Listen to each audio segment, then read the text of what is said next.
And here we go with another pocket painting on this Monday, and it's a Valentine Fox. Now I've sketched out my fox and put some hearts around him. Now I'm just lightening up those marks that I made. They're a little dark. I'm not going to go too light with them so that you can still see what I'm doing. I am wetting the fox's little nose and his forehead and his face in general.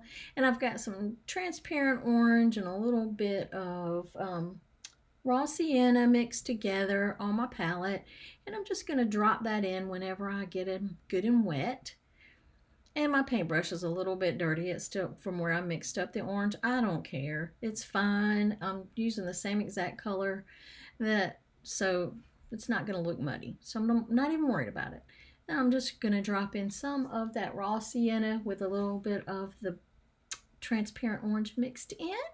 And I am going to spread that around while it's still wet down his back on the little fox's face, just to get a nice base wash, a nice undercoat. Actually, we're going to do wet on wet. I'm taking a little bit of the pure transparent orange that hasn't been mixed with anything, and I'm just going to go around his eye to darken that up a little bit, darken that area up. And just sort of blending it with my brush while it's still wet. That's the key. You want to do it while it's still wet. And I'm going to add some shadows around his ear with that same darker mixture, and on his other ear. I'm just going to pick up a little bit of that pigment across his forehead, so it'll be a little bit lighter across his forehead, so that you can see that some light shining on this. This is just a warm-up painting. We don't have to get too fussy with it, so we're just gonna keep adding a little bit of dark shadow there around his eye, around his ear, and on the other ear as well. Now I'm just going to add some sort of fur marks, a little bit of shadow markings right along his back, the back of his neck, and down his ear. And then I am going to take a little bit of sepia mixed with ultramarine blue, and that's going to be my black. And that is what I am outlining his little eye in, and the pupil of his eye. And then I'm taking a little bit of burnt umber, and I am doing the actual iris of his eye with burnt umber, so it's sort of a brownish color. Notice I left a little bit of the white of the paper showing through so that he'll have a highlight on his eye, or sheet, could be a sheet, I don't know, but whoever it is, they are letting everybody know that they are single and ready to mingle. They got the hearts flashing, they're looking for a mate.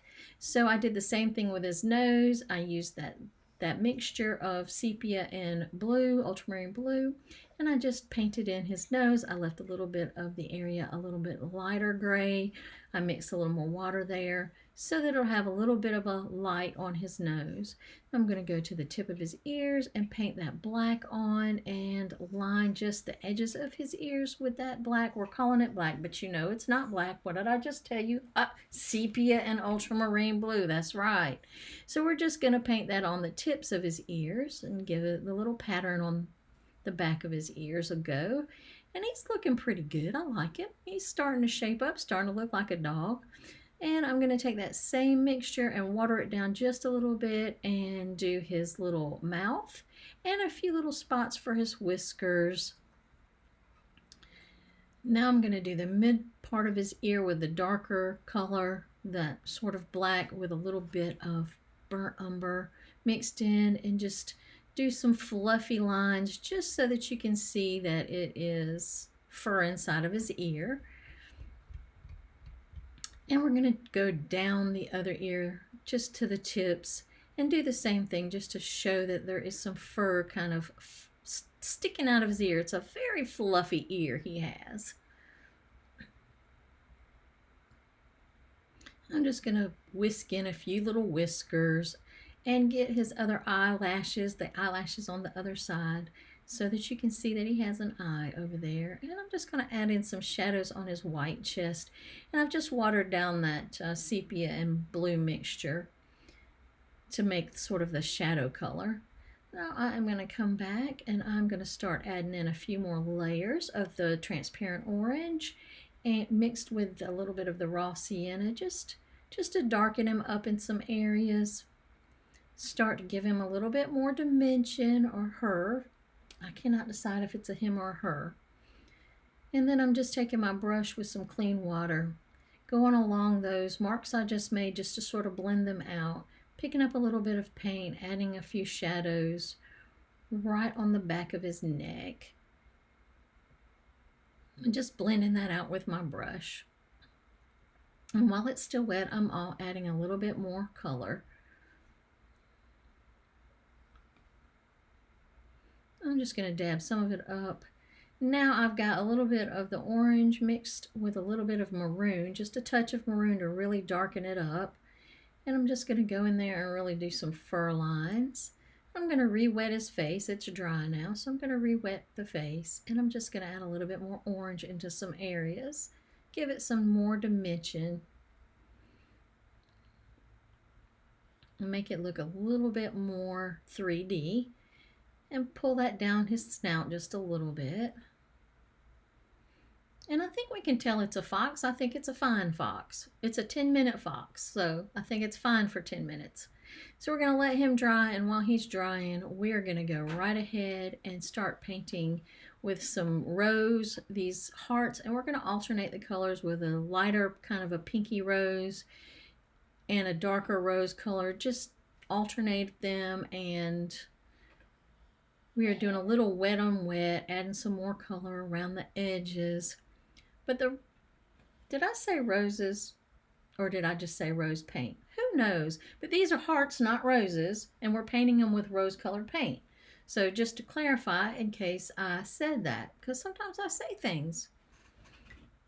So you'll just want to just keep on painting those little hearts in, alternating the shades of pink that you use and a little maroon. It's not really difficult. You can use a little wet on wet technique. You can paint them straight onto dry paper, whatever feels comfortable to you, however it works out to be the best way for you to do it. And you notice I'm skipping around because I don't want to paint two hearts that are side by side and have them bleed into each other too much. Although it probably would be pretty, I just don't want that for this particular painting, and I'm not interested in experimenting right now on that.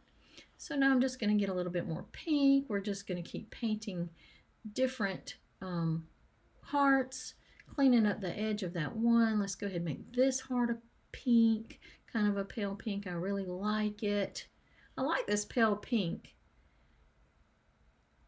It just really, I don't know, there's something about that pink and the orange, and it's just doing something for me. Normally I don't like an analogous color scheme, or shades of, or different variations of a color, but I'm kind of digging this one a little bit. So I'm just going to continue to paint in these hearts, and I am going for a dark maroon here. I think this needs to be a maroon color, so I'm just going to go ahead on dry paper and paint that directly on with the paint without wetting it first. So it's a little wet on dry technique we got going on there. And maybe make this one a maroon too. I don't know, I think it looks fine like that. Looks really nice. Let's make this one maroon. I'm just loving this maroon color. Well, it's sort of a maroon, or sort of a deep rosy purpley rose. I don't know. I didn't look at the color. Let me see, what color is it? It is not even a maroon, y'all. It is quinacridone violet. Quinacridone violet. So there you go. And I'm loving it. It's beautiful. This would be pretty on a flower painting, I think, this color. I think he needs a little heart behind his ear, so I'm going to draw one, and I'm going to paint a little heart behind his ear.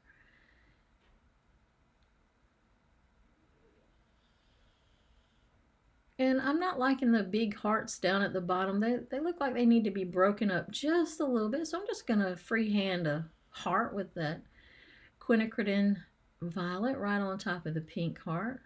I mean, it's my painting. I can paint how I want to.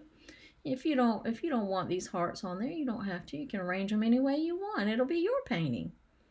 But this one's mine, and I'm just going to paint some hearts on top of some of these bigger hearts just to break up that big space there. Put a little heart here. And later on, after I finish this video, I may add more hearts to this painting. I don't know. You don't know what I might do. But I encourage you to make your painting the way that you would like it. And I would love to see what you paint. Come on over to my Facebook page and post a painting. So thanks for watching. If you enjoyed this video, please give it a like and consider subscribing. See you next week.